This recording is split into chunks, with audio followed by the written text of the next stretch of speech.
आज इस टेक्निक के बारे में एक टेक्निक के बारे में हम जानने वाले हैं। इस टेक्निक के बारे में जानने से पहले छोटी सी घटना के बारे में देखते हैं। ठीक है, तो ये एक लड़का है, ओके। इसने अपने दोस्त को, ये इसका दोस्त है, इसने अपने दोस्त को 500 रुपये उधार दिए थे। ठीक, 1 महीने बाद गया, इसके दोस्त ने मना कर दिया, पैसा नहीं है मेरे पास, बाद में दूंगा। दूसरे महीने बाद गया, 2 महीने बाद गया तो भी मना कर दिया, 3 महीने बाद तो भी मना कर दिया।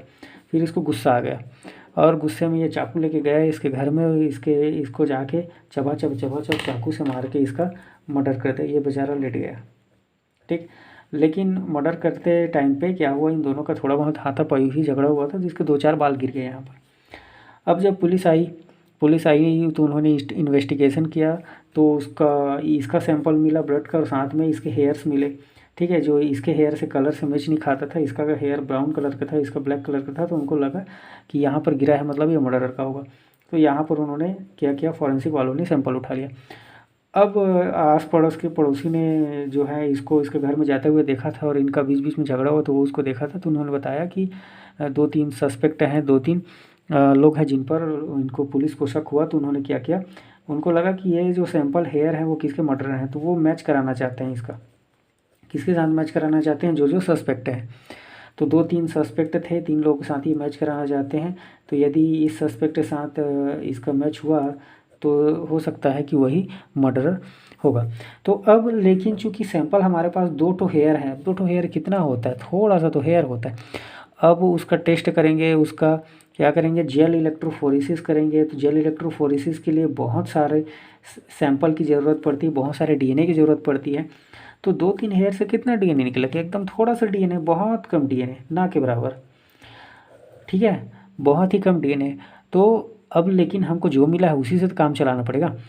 तो क्या करेंगे, अब सैंपल की बहुत सारी टेस्टिंग करनी है, तो इसके लिए क्या करना पड़ेगा, इस डीएनए की मात्रा को हमको बढ़ानी है, फोटोकॉपी करानी है। जैसे हमारी मार्कशीट रहते हैं ना, तो अक्सर ज़रूरत पड़ती है, इसलिए हम क्या करते हैं, उसकी बहुत सारी कॉपीज़ बना के रखे रहते हैं। तो वैसे ही हमको भी क्या चाहिए कि इस डीएनए की बहुत सारी कॉपीज़ चाहिए। तो उन कॉपीज़ को, ताकि उनका हम अलग अलग टेस्ट कर सकें, अलग अलग इन सैंपल को यूज़ कर सकें। तो इस टेस्ट करने के लिए इस डीएनए को इस सैंपल को, जो थोड़ा सा सैंपल है उसको बढ़ाने के लिए अब हमें क्या करना पड़ेगा, इस डीएनए को या तो हम किसी जीव के अंदर डाल दें और उस जीव को बोले कि भैया अब तुम इसको बढ़ाते रहो, लेकिन ये उतना कारगर नहीं है। तो हमें क्या करना पड़ेगा, इसको फोटोकॉपी मशीन में डाल के डीएनए का बहुत सारी कॉपी करनी पड़ेगी। ओके, तो डीएनए की क्या करनी पड़ेगी, बहुत सारी कॉपीज़, डीएनए की क्या करनी पड़ेगी, कॉपीज़ तैयार करनी पड़ेगी। तो कॉपी तैयार करके हम डीएनए की मात्रा को बढ़ा सकते हैं। तो कॉपी कैसे तैयार होती है, डीएनए की कॉपी तैयार होती है, यानी डीएनए के बहुत सारे, एक डीएनए से 2, 2 से 3, 3 से 4 कैसे तैयार होते हैं, रेप्लिकेशन से। हमने इसको ऑलरेडी जाना हुआ है कि डीएनए की बहुत सारी कॉपीज़ तैयार कहाँ होती हैं, रेप्लिकेशन की प्रक्रिया में। और रेप्लिकेशन की प्रक्रिया होती है कहाँ, जीवों के अंदर। ओके, लेकिन हमारे पास उतना टाइम नहीं है और साथ में जीवों के अंदर इतनी स्पेसिफिसिटी भी नहीं है कि वो जीवों के अंदर घुसेगा, फिर वो डीएनए रेप्लिकेशन करेगा, है ना, फिर हम बाहर निकालेंगे। तो हम क्या करेंगे, इनका संख्या बढ़ाने के लिए जीवों के अंदर हमने रेप्लिकेशन की जो प्रक्रिया पढ़ी है उसी को हम फॉलो करेंगे यहाँ पर। उसके अंदर जो जो मशीनें लगती हैं रेप्लिकेशन करने के लिए, डीएनए को डबल करने के लिए जो भी मशीनें लगती हैं, उन सभी मशीनों को इस जीव को फाड़ के इसके शरीर से निकाल लेंगे और उसको हम टेस्ट ट्यूब में डाल देंगे। टेस्ट ट्यूब में डालने के बाद वही सारी प्रक्रियाएं कराएंगे जो रेप्लिकेशन में होता है। ठीक है, चलिए उस प्रोसेस को हम देखते हैं। तो सबसे पहले चलते हैं यहाँ पर। ठीक है, DNA, double standard DNA, okay, organisms के अंदर डबल स्टैंडर्ड डीएनए होते हैं नॉर्मली। अब ये डबल स्टैंडर्ड डीएनए आपस में, ये जो 2 स्ट्रैंड है, 2 धागे हैं, वो आपस में कैसे जुड़े रहते हैं, ये जो धागे हैं वो आपस में हाइड्रोजन बॉन्ड से जुड़े रहते हैं। ठीक है, नाइट्रोजन का जो क्षार है, बेस पेयर है, वो आपस में किससे जुड़ा रहता है, hydrogen bond, hydrogen bond, hydrogen bond. Hydrogen bond बहुत ही वीक बॉन्ड होता है, उतना स्ट्रॉन्ग बॉन्ड नहीं होता, हीट देने पर यह बॉन्ड टूट जाता है। ठीक है, तो एक डीएनए का जो ये हाइड्रोजन बॉन्ड है वो डिपेंड करता है इसके मेल्टिंग पॉइंट पर, ये कितने टेम्परेचर पे टूट सकता है। तो जनरली जो लैब में हम डीएनए का फ्रेगमेंट लेते हैं वो ज़्यादा बड़ा नहीं लेते, छोटा सा टुकड़ा लेते हैं, और ये टुकड़ा जो है वो लगभग 94 से 98 डिग्री सेल्सियस टेम्परेचर पर ब्रेक हो जाता है। ठीक है, ये इसका टीएम है, मेल्टिंग पॉइंट है। ठीक है, टीएम को क्या बोलते हैं, मेल्टिंग टाइम या मेल्टिंग पॉइंट। इस टेम्परेचर पर लगभग आधे डीएनए जो है वो मेल्ट हो जाते हैं, यानी बीच से सेपरेट हो जाते हैं। ठीक, तो हम क्या करेंगे, डीएनए को गर्म करेंगे। ठीक है, 94 से 98 डिग्री सेल्सियस पर गर्म कर देंगे। गर्म करेंगे तो क्या होगा, डीएनए के दोनों स्ट्रैंड अलग हो जाएंगे, इसके बीच का जो हाइड्रोजन बॉन्ड है वो अलग हो जाएगा, दोनों स्ट्रैंड अलग हो जाएंगे। ठीक है, ये प्रोसेस हम लगभग 1 से 3 मिनट तक करते हैं। 1 से 3 मिनट तक अलग अलग लंबाई के आधार पर समय को डिटरमाइन करते हैं। ठीक है, ये मतलब ये इंश्योर करते हैं कि ये आपस में कंप्लीटली डीनेचर हो गए होंगे। इस प्रक्रिया को क्या बोलते हैं, डीनेचुरेशन बोलते हैं, यानी कि डीएनए के दोनों स्ट्रैंड के अलग होने की प्रक्रिया को डीनेचुरेशन कहा जाता है। डीनेचुरेशन की प्रक्रिया के बाद वही सारी घटनाएं होंगी जो रेप्लिकेशन में होता है। रेप्लिकेशन में क्या होता है, डीएनए जब का डबल स्टैंडर्ड बनने के बाद उसमें एक एंजाइम आता है प्राइमेज, जो प्राइमर बना के जाता है। क्योंकि डीएनए पॉलीमरेज एंजाइम रेप्लिकेशन की प्रक्रिया को खुद शुरू नहीं कर सकता, इसलिए पहले उसको प्राइमर चाहिए। हम भी इसको प्राइमर दे देंगे। ठीक है, हमने क्या किया, एक ठो डीएनए को लिया और उसका इस डीएनए का हमने क्या किया, प्राइमर तैयार कर दिया। ठीक है, प्राइमर ऑलरेडी बना के रखते हैं, क्योंकि सीक्वेंसिंग ऑलरेडी सभी साइंटिस्ट ने सीक्वेंसिंग करके रखी है, तो सीक्वेंसिंग के आधार पर प्राइमर बना के तैयार रखे हुए रहते हैं, या फिर बाद में आप प्राइमर बना सकते हो यदि नया जीन ले रहे हो तो। ठीक है, तो प्राइमर कैसा होना चाहिए, प्राइमर जो है वो लगभग 14 से लेकर के 20 न्यूक्लियोटाइड लंबा होना चाहिए। कितना लंबा, 14 से लेकर 20 न्यूक्लियोटाइड। ठीक है, अब ये डिपेंड करता है अलग अलग सीक्वेंस के आधार पर। यदि AT है तो उसके लिए अलग टेम्परेचर है, यदि GGGG सीक्वेंस है, CCCC सीक्वेंस है तो उसके लिए टेम्परेचर जो है वो कम ज़्यादा करते हैं। ठीक है, इसकी लंबाई जो है वो देखते हैं। ओके, तो ज़्यादा से ज़्यादा 14 से लेकर 20 तक रखा जाता है। उसके बाद थोड़ा इसको चिपकने में परेशानी होती है। तो उसके बाद अब इसको कितना तक ठंडा करेंगे, इतने गर्मी में 94 डिग्री सेल्सियस पर जब खुद पूरा डीएनए अलग हो गया तो क्या ये प्राइमर चिपक पाएगा, नहीं चिपक पाएगा। प्राइमर चिपकने के लिए क्या चाहिए, टेम्परेचर कम करना पड़ेगा, तभी हाइड्रोजन बॉन्ड बनेगा। ओके, तो टेम्परेचर कम कर देंगे। टेम्परेचर कितना ले आएंगे, लगभग 55 से 60 डिग्री सेल्सियस टेम्परेचर पर। ठीक है, तो इस डिग्री सेल्सियस पर जैसे ही रखेंगे तो ये इस टेम्परेचर पर ये दोनों आपस में तो नहीं चिपक पाएंगे। ठीक है, बड़े स्ट्रैंड है, लेकिन ये छोटे जो स्ट्रैंड है, जो प्राइमर है, वो अपनी अपनी जगह जा करके जुड़ जाएंगे और बना लेंगे हाइड्रोजन बॉन्ड। ठीक है, ये आपस में चिपक जाएंगे इस तरह से। ओके, अब जैसे ही प्राइमर चिपकने के बाद इसमें आगे जुड़ जाएगा डीएनए पॉलीमरेज एंजाइम। जैसे ही वो प्राइमर देखेगा उसकी आंखें चमक जाएंगी और वो आकर यहाँ पर बाइंड हो जाएगा। लेकिन ये प्रॉपर फंक्शन नहीं कर पाता है इस टेम्परेचर पर। इसको फंक्शन करने के लिए थोड़ा हाई टेम्परेचर चाहिए। ठीक है, तो इसलिए इसको 72 डिग्री सेल्सियस पर गर्म करते हैं।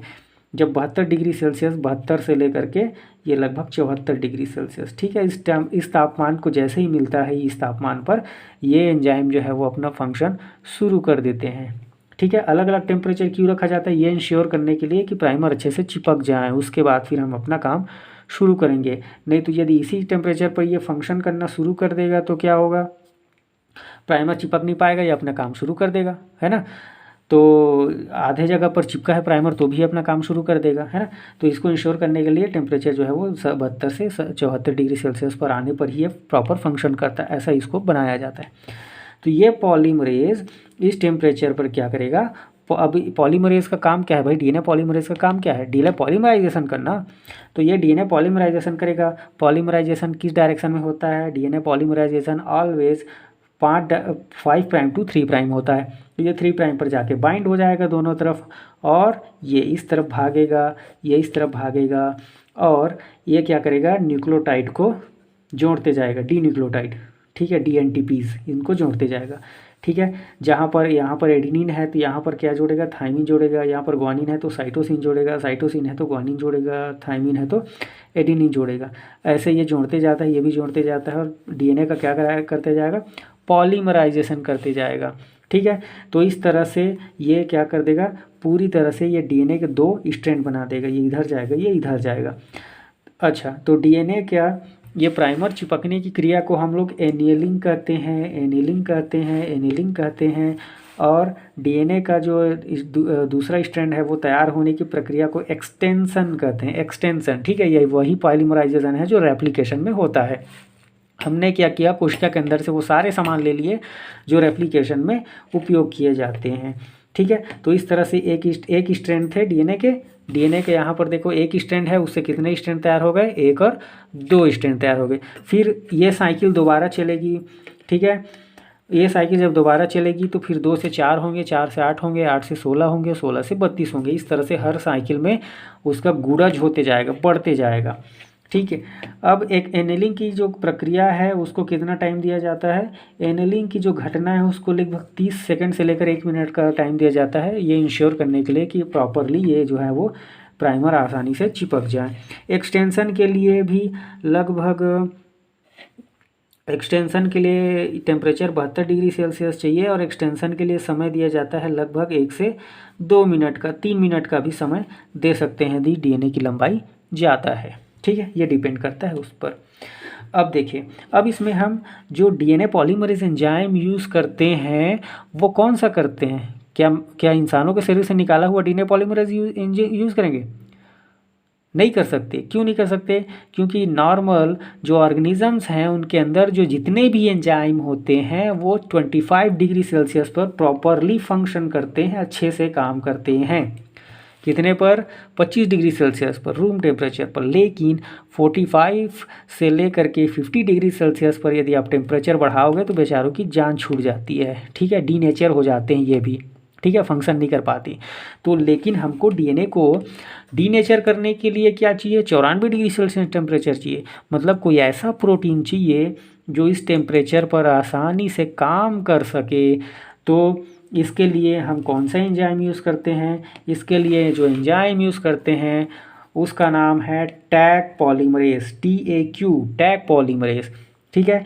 ये टैग पॉलीमरेज निकाला जाता है एक आर्की बैक्टीरिया से जिसका नाम है थर्मस एक्वेटिकस। ये बहुत ही गर्म वातावरण में रहते हैं, लगभग 80 से 90 डिग्री सेल्सियस टेम्परेचर पर रहते हैं। जिस तापमान पर लगभग पानी उबलना शुरू होता है उस तापमान पर ये रह सकते हैं। तो ऐसे में यदि ये जीवित है मतलब इसका प्रोटीन जो है वो इस टेम्परेचर के लिए रेजिस्टेंस हो चुका है, ठीक है, अडेप्ट हो चुका है, इसलिए इसका हम लोग डीएनए पॉलीमरेज एंजाइम यूज़ करते हैं। तो इसका जो डीएनए पॉलीमरेज एंजाइम है टैग पॉलीमरेज एंजाइम है, वो एंजाइम 1 मिनट में 1000 बेस यानी 1 किलो बेस न्यूक्लियोटाइड को जोड़ देता है। मतलब 1000 ऐसा सीक्वेंस ये तैयार कर देता है 1 मिनट में। ओके, तो हम इस प्रक्रिया को शुरू करने के लिए क्या क्या चीज़ें डालते हैं? तो एक टेस्ट ट्यूब लेंगे, टेस्ट ट्यूब में हम क्या डालेंगे, बफर डालेंगे। बफर इसलिए ताकि जो रिएक्शन है वो अच्छे से प्रॉपरली हो सके। उसके बाद उसमें जो डीएनए फ्रेगमेंट है जो हमारा सैंपल है वो डालेंगे। उसके बाद डीएनटीपी डालेंगे। भाई नया डीएनए बनाएगा तो किसको जोड़ेगा, ईंट चाहिए ना, ईंट से ही तो घर बनाएगा। तो उसका ईंट क्या है, ये एनटीपी है, एनटीपी इसका ईंट है, ठीक है। एनटीपी जैसे क्या लिखाएगा, डीएटीपी एडिनिन, ये एडिनिन बनाएगा, ठीक है। डीटीटीपी ये थाइमिन बनाएगा, डीसीटीपी और डी क्या है, जीटीपी। ये सभी क्या हैं, यही सभी जुड़ते जाएंगे और ये डीएनए यही जाकर के डीएनए बनाएंगे। तो इन्हें बिल्डिंग ब्लॉक कहा जाता है, वो ज़रूरी है। उसके बाद हमें और क्या चाहिए, टैग पॉलीमरेज चाहिए प्रॉपर फंक्शन करने के लिए, ठीक है, डीएनए का एक्सटेंशन करने के लिए, और प्राइमर चाहिए। ओके, इसके अलावा और रियल टाइम पीसीआर करना चाहते हैं तो इसमें और जो इल्यूमिनेशन है पहचान करने के लिए वो इसमें आप डाल सकते हैं। लेकिन एक जो पारंपरिक पीसीआर है उसमें ये 5 चीज़ें बहुत ही ज़रूरी है, buffer, primer, tag polymerase, dNTPs और डीएनए फ्रेगमेंट। अच्छा, टैग पॉलीमरेज की जगह पीएफयू पॉलीमरेज का भी यूज़ किया जाता है। ओके, तो हमने प्रिंसिपल समझ लिया, बिल्कुल रेप्लिकेशन वाली घटना है, ठीक है। वो बस सीसी वो उसमें टेस्ट ट्यूब में करानी है, इसलिए इसको इन विट्रो, इस प्रक्रिया को बोलते हैं इन विट्रो एम्प्लीफिकेशन बोलते हैं, क्योंकि हम इसमें डीएनए की मात्रा को बढ़ा रहे हैं, इसलिए इसको इन विट्रो एम्प्लीफिकेशन कहा जाता है। तो इसका यूज़ किसी सैंपल की मात्रा को बढ़ाने के लिए। प्रिंसिपल रेप्लिकेशन बिल्कुल सेम है, ठीक है। ओके, प्रोसेस आपने देख ही लिया। इसकी खोज 1985 में अमेरिकन वैज्ञानिक कैरी मूलिस ने किया था। अच्छा, अब इसको कोई डीएनए कोई ऐसा तो है नहीं कि इसको केटली में लेके बैठा रहेगा कि पहले 94 डिग्री सेल्सियस पर गर्म करेंगे, 1 मिनट का घड़ी देखेंगे, फिर उसके बाद 55 डिग्री सेल्सियस पर ठंडा करेंगे, फिर 1 मिनट का टाइम देखेंगे, फिर इसका 72 डिग्री सेल्सियस पर गर्म करेंगे और 2 मिनट का टाइम देखते बैठे रहेंगे। ऐसा थोड़ी ना कोई करते रहेगा, है ना। आजकल किसके पास इतना टाइम है। तो उसके लिए एक मशीन का उपयोग किया जाता है। उस मशीन को थर्मल साइक्लर कहते हैं। क्या नाम दिया गया है? Thermal cycler. इस मशीन में आप टाइम सेट कर दो, टेम्परेचर सेट कर दो, इस टेस्ट ट्यूब में जितने भी सामान चाहिए उनको भर दो और डाल दो, ठीक है। और कितनी बार रिपीट करनी है इस प्रक्रिया को, कितना साइकिल चलाना है वो आप सेट कर दो। उसके बाद आप आराम से बाहर में जाके ब्रेड पकौड़ा खा के आ जाओ। आपके आते तक सारी प्रक्रिया हो जाएगी, डीएनए की मात्रा बढ़ के तैयार, ठीक है। तो ये था डीएनए पीसीआर के बारे में। अच्छा, अब लास्ट में अब चलते हैं पीसीआर का फुल फॉर्म क्या है। पीसीआर का फुल फॉर्म है पीसीआर। पीसीआर का फुल फॉर्म है पॉलीमरेज चेन रिएक्शन, ठीक है। नाम से अब इस पूरी प्रक्रिया से ही पता चल रहा है इसके नाम के बारे में, किसके कारण ये हो रहा है, पॉलीमरेज के कारण, ठीक है। पॉलीमरेज के कारण इसका जो चेन रिएक्शन है, बार बार वो रिएक्शन, वो घटना 1 बाय 1 एक स्टेप हो रहा है, पॉलीमरेज चेन रिएक्शन कहलाता है, पीसीआर कहलाता है, ठीक है।